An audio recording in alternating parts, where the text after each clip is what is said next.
क्या नीतीश कुमार छोड़ेंगे एनडीए का साथ? बीजेपी की किस गलती से नाराज है नीतीश?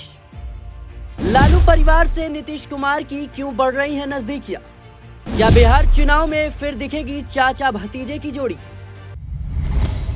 देश की राजनीति में इस वक्त सबकी निगाहें नीतीश कुमार पर टिकी हुई है। नीतीश कुमार वो शख्स हैं जिनकी बदौलत इस वक्त भारतीय जनता पार्टी केंद्र और राज्य में भी सत्ता में वापसी कर पाई है। नीतीश कुमार वो शख्स हैं जिनकी बदौलत नरेंद्र मोदी तीसरी बार प्रधानमंत्री की कुर्सी पर बैठे हुए हैं। लेकिन नीतीश कुमार की तेजस्वी से आखिर मुलाकात क्यों हुई?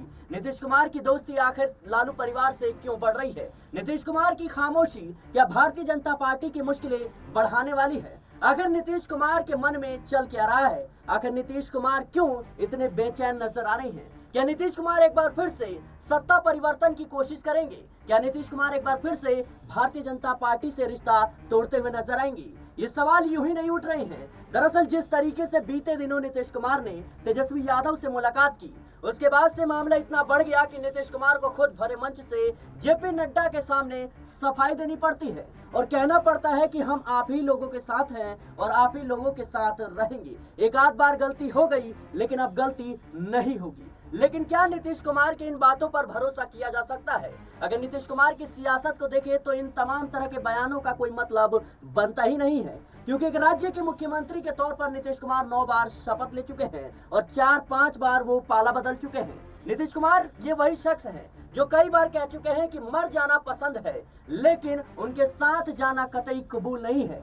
लेकिन वक्त बदलने पर राजनीति किस ओर करवट लेती है, ये हम और आप बेहतर तरीके से जानते हैं। और इससे बेहतर एग्जाम्पल और कुछ हो नहीं सकता, क्योंकि बिहार की सियासत में जिस तरीके से नीतीश कुमार का संघर्ष रहा है, एक सुशासन बाबू से लेकर के पलटू राम तक कहे जाने वाले नीतीश कुमार को लेकर के एक बार फिर से ये कयास लगाए जाने लगे हैं। आज दोहराएंगे नीतीश कुमार का वो इतिहास कि कैसे नीतीश कुमार ने बिहार की राजनीति पर अपना सिक्का जमाया और कैसे नीतीश कुमार ने भारतीय जनता पार्टी के साथ मिलकर कहीं ना कहीं सरकार में वापसी की सत्ता में बने रहे।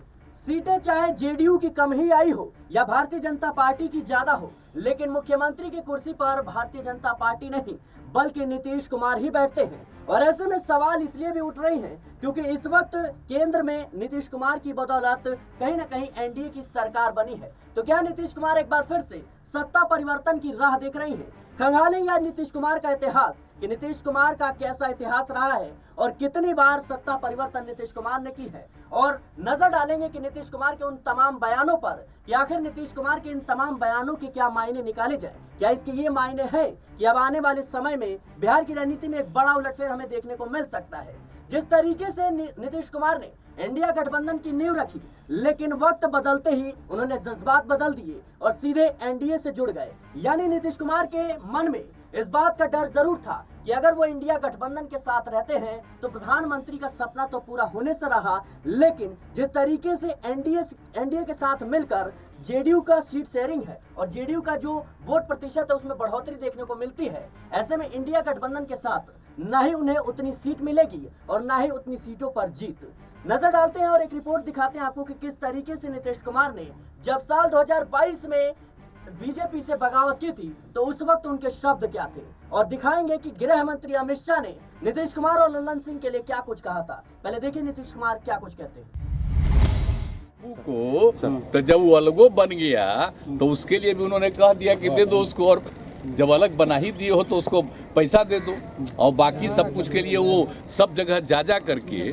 तब मेरे तो अभिभावक सब लोग बताते थे कि कहाँ पर आए वो और कैसे एक एक जगह जा करके लोगों को समझाए कि ये सब झंझट मत करो। कोई मुस्लिम से झंझट कर रहा था, बिल्कुल किया, एकदम बचा रहे थे, सबको बताए। और उसके बाद उनकी हत्या कौन किया, काहे के लिए किया? इसीलिए ना हत्या किया जी, कि वो सबको मुसलमानों की भी रक्षा कर रहे थे तो हत्या कर दिया। तब भूलते हैं आज के दिन उनके हत्या का है, तो कहीं नई पीढ़ी को भूलना है, सबको याद रखना है। लोग अगर भूलवाना चाहेंगे, आज झगड़ा करवाना चाहेंगे नया, वो अपना जगह पर है। हम लोग तो सवाल ही नहीं पैदा होता है। मर जाना कबूल है, उनके साथ जाना हमको कभी कबूल नहीं है। ये अच्छी तरह जान लीजिए, समझ लीजिए, सब बोगस बात है। काहे के लिए बोल रहा है?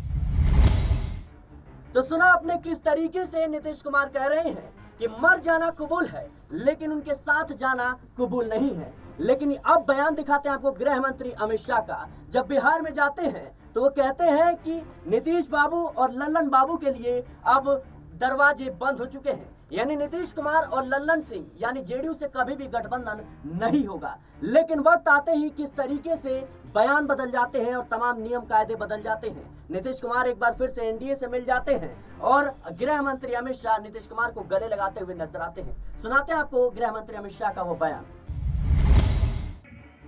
बुरी नीयत की, बुरी नीति की सरकार है, बेड सरकार है।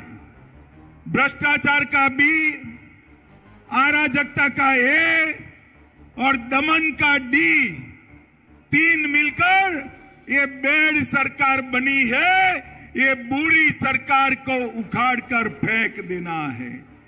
मित्रों, सरकार के सहयोगी जो है वो भी विधायक हर रोज नीतीश बाबू का विरोध कर रहे हैं।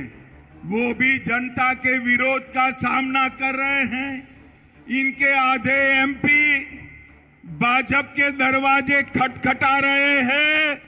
और मैं पर एक बात स्पष्ट कर देता हूं, किसी के मन में ये संशय हो कि चुनाव के परिणामों के बाद नीतीश बाबू को फिर से भाजपा एनडीए में लेगी, तो मैं बिहार की जनता को स्पष्ट कह देना चाहता हूं और लल्लन बाबू को भी स्पष्ट कहना चाहता हूं, आप लोगों के लिए भाजपा के दरवाजे हमेशा के लिए बंद हो चुके हैं। माताओं, भाइयों, बहनों,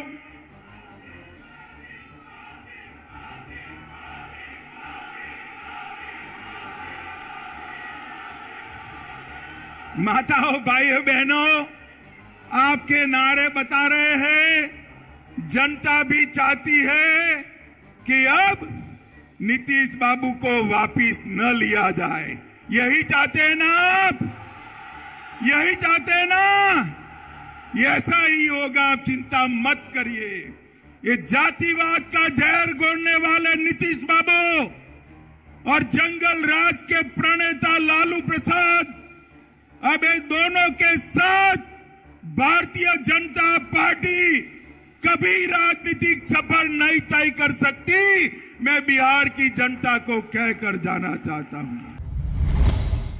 तो सुना आपने किस तरीके से गृह मंत्री अमित शाह कहते हुए नजर आ रहे हैं कि लल्लन बाबू और नीतीश बाबू कान खोलकर सुन ले, अब आपसे गठबंधन संभव नहीं है। लेकिन जिस तरीके से लोकसभा चुनाव से ठीक पहले नीतीश कुमार एनडीए का रुख करते हैं और सीधे तौर पर प्रधानमंत्री नरेंद्र मोदी और गृह मंत्री अमित शाह नीतीश कुमार से गले लगते हुए नजर आते हैं। ये गले लगना यूं ही नहीं था, क्योंकि जिस तरीके से जितनी जरूरत इस वक्त नीतीश कुमार को बीजेपी की थी, उतनी जरूरत बीजेपी को नीतीश कुमार की थी। और कहीं ना कहीं दोनों के गठबंधन ने कमाल किया और बिहार की राजनीति में एक बार फिर से नीतीश कुमार की जेडीयू की वापसी हुई।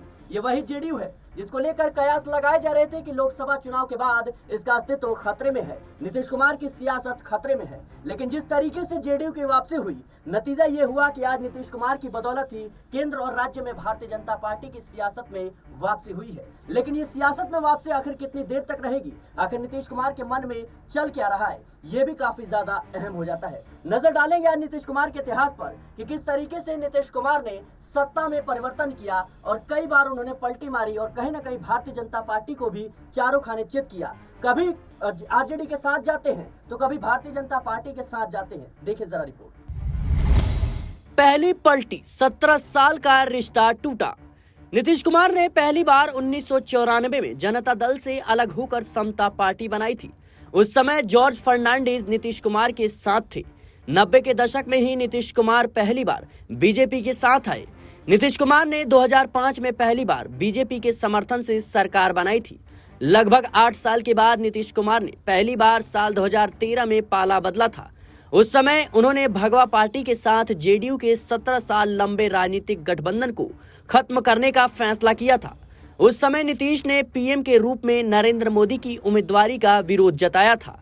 नीतीश कुमार बीजेपी की तरफ से नरेंद्र मोदी को पीएम पद के उम्मीदवार के रूप में घोषित किए जाने से नाखुश थे। नीतीश कुमार ने 2014 का लोकसभा चुनाव अकेले लड़ा। इस चुनाव के बाद नीतीश कुमार को केवल 2 सीटें मिली, जबकि 2009 के चुनाव में जेडीयू को 18 सीटों पर जीत हासिल हुई थी। दूसरी पलटी, कांग्रेस राजद से मिलाया था हाथ। 2014 में बीजेपी के प्रचंड बहुमत से चुनाव जीतने के बाद नीतीश कुमार ने जेडीयू की हार की जिम्मेदारी ली। उन्होंने सीएम पद से इस्तीफा दे दिया। इसके बाद उन्होंने जीतन राम मांझी को सीएम नियुक्त कर दिया। लालू यादव की राजद और कांग्रेस ने नीतीश कुमार की जेडीयू का समर्थन किया और कुमार विधानसभा में बहुमत परीक्षण में सफल रहे। अंततः जेडीयू कांग्रेस राजद गठबंधन महागठबंधन का हुआ। गठबंधन ने नीतीश कुमार को 2015 में चुनाव जीतने में मदद की। इससे लालू यादव के उत्तराधिकारी तेजस्वी यादव के लिए राह खुली। इसके बाद तेजस्वी यादव उप मुख्यमंत्री बने। इस चुनाव में राजद बड़े दल के रूप में थी। तीसरी पलटी, 2017 में फिर असंतुष्ट हुए नीतीश। गठबंधन में राजद के महत्व से असंतुष्ट नीतीश कुमार 2016 में फिर से सुर्खियों में आए। उस समय नीतीश कुमार का झुकाव बीजेपी की नोटबंदी और जीएसटी संबंधी नीतियों की ओर दिखाई दिया। उस वक्त सीबीआई की लालू यादव और उनके रिश्तेदारों के खिलाफ भ्रष्टाचार के मामले दर्ज करने के बाद उन्हें गठबंधन में बढ़त हासिल करने का एक और मौका मिला। नीतीश कुमार ने गठबंधन से संपर्क किया और तेजस्वी यादव का इस्तीफा मांगा। इसके बाद नीतीश कुमार ने 2017 में फिर से पलटी मारी और बीजेपी से हाथ मिला लिया। इसके बाद वह फिर से मुख्यमंत्री बने। विधानसभा में बहुमत सीटों के साथ बीजेपी ने जेडीयू के साथ गठबंधन में बढ़त हासिल की। नीतीश कुमार को चौथी बार सीएम चुना गया।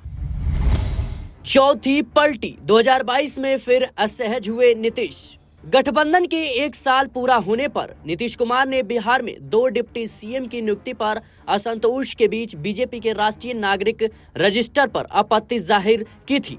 कई मतभेदों के बाद नीतीश कुमार ने अगस्त 2022 में बीजेपी से नाता तोड़ लिया। 9 अगस्त 2022 को नीतीश कुमार ने कहा था कि बीजेपी हमारा अस्तित्व समाप्त करना चाहती है, बीजेपी हमारी पार्टी को खत्म करना चाहती है। इस बात के साथ उन्होंने एनडीए गठबंधन छोड़ा था। उस समय राजद ने उनका स्वागत किया। इसके बाद नीतीश कुमार ने फिर पलटी मारते हुए सीएम पद पर बरकरार रखा। पांचवी पलटी, 2024 में फिर नीतीश ने लिया यू टर्न। साल 2024 के लोकसभा चुनाव से ठीक पहले इंडिया गठबंधन की नींव रखने वाले नीतीश कुमार ने एनडीए में पलटी मारी। नीतीश कुमार का यह फैसला तब आया जब इंडिया गठबंधन की बैठक में पीएम उम्मीदवार के तौर पर ममता बनर्जी ने मल्लिकार्जुन खड़गे का नाम आगे किया। उसके बाद नीतीश कुमार की नाराजगी खुलकर सामने आई। तो देखा आपने किस तरीके से नीतीश कुमार का इतिहास रहा है कि भले ही वो किसी के भी साथ जाए, लेकिन मुख्यमंत्री की कुर्सी उनके हाथ में ही होती है। नीतीश कुमार भले ही सत्ता परिवर्तन कर लेते हैं, लेकिन मुख्यमंत्री की कुर्सी उनके हाथ से जाती नहीं है। ये वही नीतीश कुमार है जिनको सुशासन बाबू से लेकर कहीं ना कहीं उनको पलटूराम तक कहा जाता है। लेकिन नीतीश कुमार भले ही कितनी ही बार क्यों ना पलटे हो, लेकिन मुख्यमंत्री की कुर्सी उनसे आज तक कोई छीन ना सका। लेकिन एक बार फिर से बिहार की राजनीति में नीतीश कुमार को लेकर ये कयास लगाए जा रहे हैं कि भले ही लोकसभा चुनाव में भारतीय जनता पार्टी के साथ मिलकर नीतीश कुमार ने चुनाव लड़ा हो, लेकिन आगामी विधानसभा चुनाव वो आरजेडी और कांग्रेस के साथ लड़ेंगे, यानी इंडिया गठबंधन का साथ देंगे। ऐसे में भारतीय जनता पार्टी जो सत्ता में वापसी की राह देख रही है, जिसने नीतीश कुमार की बदौलत बिहार की सत्ता में वापसी की है, क्या एक बार फिर से भारतीय जनता पार्टी अब बिहार की सियासत से आउट होने वाली है? ये बेचैनियां यूं ही दर्शाती हुई नजर आ रही हैं। जिस तरीके से सम्राट चौधरी नीतीश कुमार पर बयानबाजी करते हुए नजर आते हैं और कहीं ना कहीं उन्हें प्रदेश अध्यक्ष के पद से हाथ धोना बैठता है, और इसी के चलते जिस तरीके से सम्राट चौधरी को भारतीय जनता पार्टी दरकिनार कर देती है, माना जा रहा था कि सम्राट चौधरी के इस्तीफे के पीछे नीतीश कुमार का बड़ा हाथ है। नीतीश कुमार का इतना प्रभाव है कि उन्होंने सम्राट चौधरी को भारतीय जनता पार्टी के प्रदेश अध्यक्ष पद से हटवा दिया। लेकिन आखिर इसमें सच्चाई कितनी है, ये तो आने वाला वक्त बताएगा।